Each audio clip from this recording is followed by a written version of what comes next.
So the Waterford Camogie team will face Dublin in the Division 1 relegation playoff on Saturday at 2 o'clock in Burr. And to look ahead to this game, delighted to welcome back to the show Daoiseach captain Niamh Rockett. And Niamh, you're going into this game off the back of 2 defeats to Tipperary and Cork. What's the mood like in the camp ahead of Saturday's game? Look, Tipperary and Cork were 2 very strong teams. We put up good performances towards the end of the game against Cork and Tipperary. 2 of them obviously got to semi-finals. Tipperary were looking to be beaten by Kilkenny, a very good Kilkenny team the weekend, and the same for Galway and Cork. So Galway just narrowly defeated Cork as well after extra time. So look, when you're looking at those results, you kind of take a bit of strength from that, but it is this bit disheartening, I suppose, at the time, getting beaten by Cork and Tipperary, and then you're into the kind of relegation final. You kind of got the unlucky draw as well. We didn't get into semi-final, so in that sense, it's tough. But you'd rather have the better oppositions and kind of know what you're up against, as opposed to maybe playing a weaker team that you wouldn't learn nothing from. Yeah, and Waterford have been up in Division 1 and playing those top teams, Niamh, for the past 6 years. How important is it to stay up there? Oh, it's massively important. Anyone that tells you differently would be lying.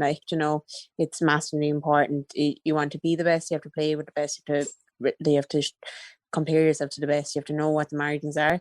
You learn from the games, and you learn where you need to go physicality, fitness, hurling, it's a massive part of it, in Camogie anyway, definitely, because it's just a whole different ball game then, I suppose, as opposed to in the lower leagues. And you've had 3 weeks to prepare now since that loss to Cork at Welsh Park. What have you been working on, Niamh, in training during that period of time? Training's been going well. We've had a challenge match in, and got to try out a few other things. Everyone's kind of gotten their chances to show their hand, or to kind of put their name forward for a position.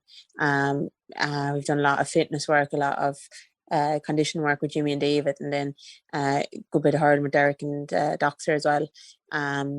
Kind of, I suppose, ball handling skills and just small sprint stuff at this time of year anyway. So trying to improve our hurling and just your speed of hurling, that's what we're kind of working on, and just trying to do those things a little bit faster and make better decisions when you have the ball, not to try to get rid of the ball, just kind of make better decisions when you have them. And Kate Lynch is going to be serving a 2-match ban, Niamh, after her sending off the last day against Cork. How much will she be missed in defence? Oh, Kate's a phenomenal loss to us. She's a big player for us. I know she's only probably starting maybe the last 2 years or 3 years, but she's a big player for us.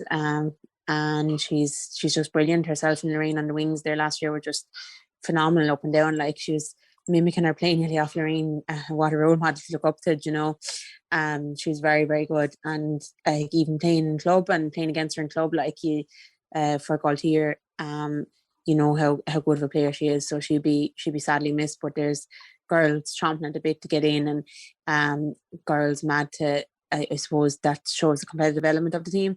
There's girls mad to get in and try to take your place and try to put their name forward for the position. And even when you were player down the last day, Niamh, you still outscored Cork 1-5 to no score in the last quarter. How encouraging was that now heading into this game? Yeah, look, I suppose the good thing that you're learning from league games at the moment is that you're learning how you're learning what your strengths are and what your weaknesses are, and you're learning different things about yourselves. Like I wouldn't have said maybe last year we would have been as fit as we were in the league, as opposed to how fit we are this year. So that's a good lift for us, that we know that we have it there, and just about making the decisions right. I suppose we need to just get better on our carrying the ball and decisions when we have the ball, and not give it away as easily, because we do the hard work and we do the fitness to get. It's just about holding on to it.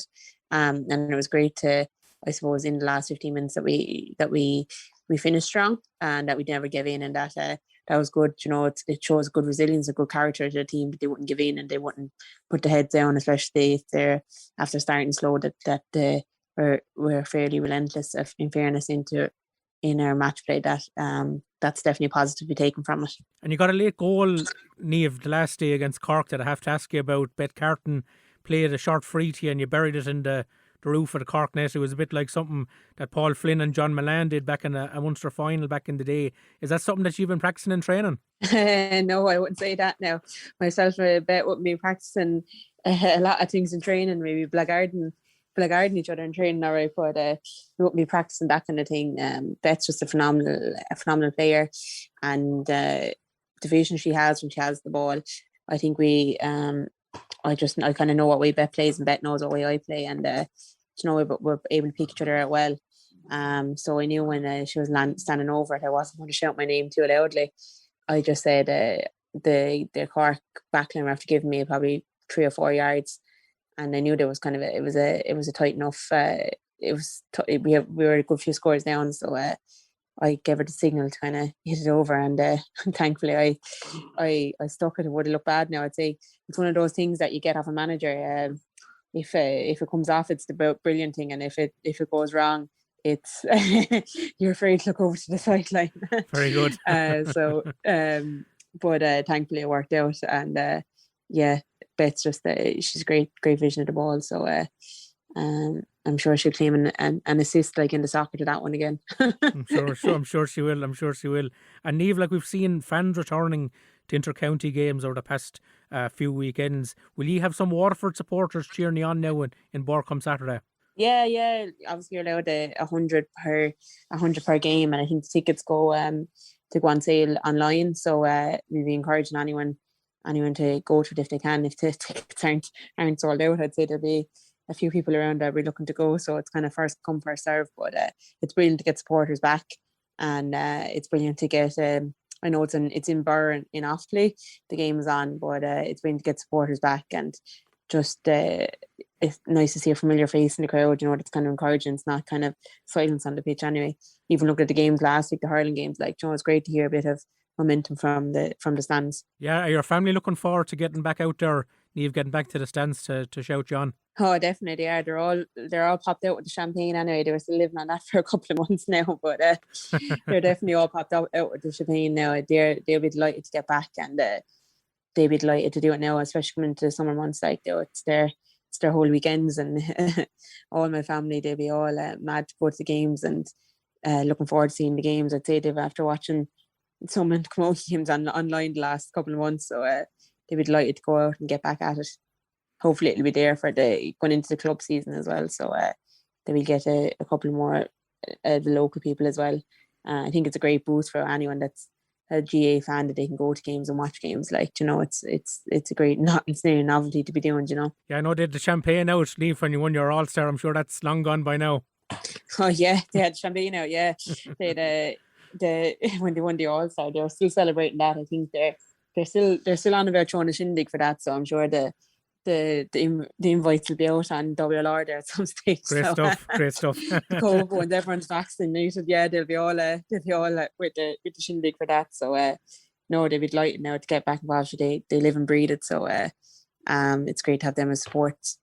Yeah, great to hear that, Niamh. And just finally on your opponents, Dublin, Niamh, they went down to Clare by 3 points last week. What sort of a challenge are you expecting from them? Yeah, looking at the game now, Clare started off strong. Dublin started off poorly, and then they kind of came into the game. Then they came back at it again.